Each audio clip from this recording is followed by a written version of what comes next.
گا۔ دوسری تجویز میری ایک اور ہے، میں ہمت کر کے اپنا فرض سمجھ کر اس کو عرض کرتا ہوں۔ بہت عرصے سے میرے دل میں ہے کہ ارباب دارالعلوم اس موضوع پر غور فرمائیں۔ مجھ ناچیز کا خیال یہ ہے کہ اکابر دارالعلوم کو سعودی حکومت سے ایک سنجیدہ اور باضابطہ گفتگو کا آغاز کرنا چاہیے۔ میں خود سعودی عرب میں رہا ہوں اور اسی جامعہ اسلامیہ کا ایک طالب علم ہوں جہاں سے غیر مقلدیت کا یہ سارا مسئلہ پوری دنیا میں پھیلایا جا رہا ہے۔ 8-9 سال میرے وہاں گزرے ہیں۔ میں ایک بات عرض کرنا چاہتا ہوں، یہ صحیح ہے کہ رابطہ عالم اسلامی نے وہ تجویز پیش کی جو ہمارے حضرت محترم صاحب دامت برکاتہم نے اس کو نقل کیا، اس کے ایک حصے کو، اور یہ بھی صحیح ہے کہ سعودی حکومت کا اپنا مسلک جو علانیہ ہے وہ حنبلی ہے، اور یہ بھی صحیح ہے کہ وہاں کے بہت سے علماء کا مسلک کچھ اور ہے۔ لیکن اس حقیقت کا انکار نہیں کیا جا سکتا کہ غیر مقلدیت کے اس فتنے کو اصل میں ساری طاقت سعودی حکومت سے پہنچ رہی ہے۔ اس کو نظر انداز کیا جائے گا تو ہم فتنے کے جڑ اور فتنے کے سر چشمے کو کچلے بغیر ہم اس کے امتدادات اور اس کے تسلسل اور اس کے باہر پہنچنے والے اثرات ہی سے لڑتے رہیں گے۔ میں حوالے کے طور پر پیش کرنا چاہتا ہوں، سعودی حکومت کا جو شعبہ دعوت و ارشاد ہے اور اس کا جو شعبہ توعیت الجالیات ہے، اس کے حائل کے مرکز کے زیر اہتمام ابھی کچھ دنوں پہلے ایک تقریر کی گئی ہے، جس تقریر کی سی ڈی پوری دنیا میں لاکھوں کی تعداد میں پھیلائی گئی ہے۔ اس میں کہا گیا ہے، اس تقریر کا عنوان ہے کہ صرف قادیانی ہی کافر کیوں، اور پھر اس پوری تقریر کا خلاصہ یہ ہے کہ مرزا غلام احمد قادیانی بلا وجہ بدنام ہیں۔ ان سے پہلے اسی طرح کی کفریات حنفیوں اور صوفیوں کے بڑے بڑے بزرگ بک چکے ہیں، اور جن بزرگوں کے اس میں نام لیے گئے ہیں میں ان میں سے چند کے نام لیتا ہوں۔ اس میں پہلا نام لیا گیا ہے، پہلا اگر کہنا مشکل ہو تو میں کہتا ہوں اس میں ایک نام ہے ملا علی قاری کا، دوسرا نام ہے امام ربانی مجدد الفسانی کا، تیسرا نام ہے نابغہ عصر حضرت مولانا رشید احمد گنگوہی رحمۃ اللہ علیہ کا، چوتھا نام ہے شیخ الحدیث حضرت مولانا محمد زکریا صاحب کا، اور آخر میں کہا گیا ہے کہ پوری جماعت دیوبند قادیانیوں کی طرح کافر ہے۔ یہ تقریر سعودی حکومت کے سرکاری وزارت مذہبی امور کے شعبے دعوت و ارشاد اور توعیت الجالیات کی طرف سے پوری دنیا میں تقسیم کی گئی ہے، اور دہلی میں تنظیم اہل حدیث کی طرف سے وہ تقریر یہاں ہندوستان میں پھیلائی جا رہی ہے۔ ایک اور رسالہ ہے جس کا نام ہے کیا علماء اہل دیوبند اہل سنت والجماعت ہیں، یہ رسالے کا عنوان ہے، کیا علماء دیوبند اہل سنت والجماعت ہیں۔ اس کے مصنف ہیں کوئی جناب توصیف الرحمن راشد صاحب۔ یہ رسالہ بھی سعودی عرب کی وزارت مذہبی امور کے تابع شعبہ دعوت و ارشاد اور توعیت الجالیات سے شائع ہوا ہے۔ اس کا ایک جملہ نقل کرتا ہوں خاکم بدہن، لکھتے ہیں کہ نبی اکرم کے مقابلے میں پیروں، فقیروں اور اماموں کی اطاعت کے داعیوں کے پیچھے نمازیں ادا کرنا حرام ہے، اور آگے لکھتے ہیں کہ ائمہ اہل سنت ان کو مرتدین میں شمار کر کے انہیں واجب القتل قرار دیتے ہیں۔ میں بہت زیادہ وقت نہیں لینا چاہتا، میرا اس موضوع پر تھوڑا سا مطالعہ رہا ہے۔ یہ فتنہ اصل میں چلایا کیوں جا رہا ہے؟ یہ چلایا، حضرت مولانا ارشد میاں نے دامت برکاتہم نے بھی اشارہ کیا تھا کہ سب سے زیادہ بے چینی امریکہ میں ہے۔ اصل میں یہ چلتی ہی رہا ہے فتنہ امریکہ سے۔ میں امریکہ کے کئی سفروں میں اس موضوع کو جھانک کر دیکھنے کی کوشش کر چکا ہوں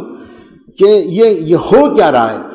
وہ والا اسلام جو مسلمانوں کو مغربی تہذیب سے دور کرے، اور وہ والا اسلام جو مسلمانوں کو مغرب کے مقابلے پر آمادہ کرے، اس اسلام سے ہٹانے کے لیے مغرب نے جہاں انٹرنیٹ اور بلو فلمیں اور عریانیت اور برہنگی وغیرہ وغیرہ اس کو فروغ دے رہا ہے،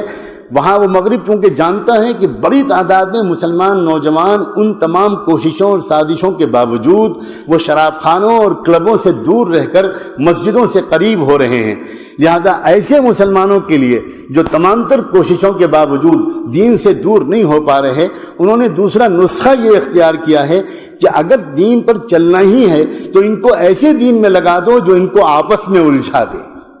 یہ ایک سوچے سمجھے منصوبے کے تحت ہو رہا ہے، اور میرے اپنی یقین کے مطابق سعودی حکومت کا ایک طبقہ اس منصوبے میں جانے یا انجانے شریک ہے۔ میں صرف اتنا عرض کرنا چاہتا ہوں کہ ہمارے اکابر دارالعلوم دیوبند ہی کا مقام ہے۔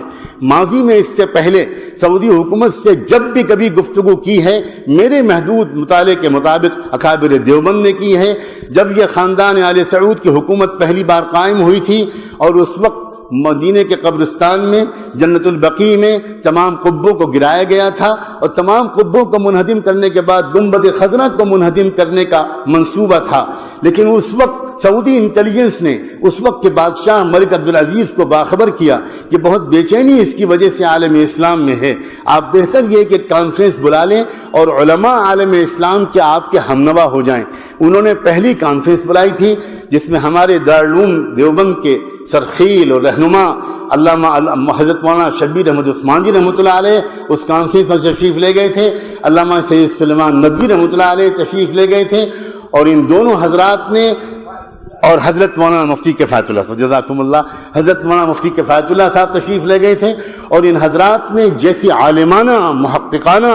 داعیانہ ایسی زبردست تقریریں وہاں پر کی، اور احادیث کا انبار لگا دیا، اور احادیث کے وجوہ استدلال پر جو دارالعلوم دیوبند کا مسلک ہے اس پر جیسی بصیرت افروز روشنی ڈالی، ملک عبدالعزیز انگوش بدندہ رہ گئے، اور ملک نے برسرعام یہ کہا ان فی کلامک لوجاہا،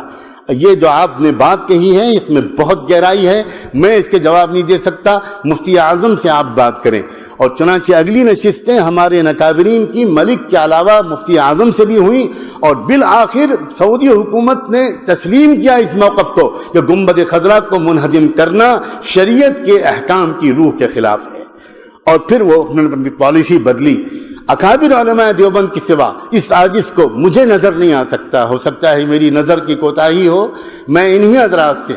حضرات سے یہ امید کرتا ہوں، اور اس سسکتی ہوئی پریشان حال امت کی طرف سے دستبستک گزارش کرتا ہوں، آپ ایک سنجیدہ گفتگو کا آغاز کریں، آپ اس کے اہل ہیں، آپ کہیں کہ ہم آپ سے کچھ بات کرنا چاہتے ہیں۔ یہ کیا ہو رہا ہے آپ کے ملک میں بیٹھ کر؟ آپ وقتی طور پر ہم اس سے تسلی میں نہیں آ سکتے کہ صاحب ہمارا یہ سرکاری مسلک نہیں ہے، نہیں ہے، یہ باتیں پوری طرح شواہد ان کا ساتھ نہیں دیتی۔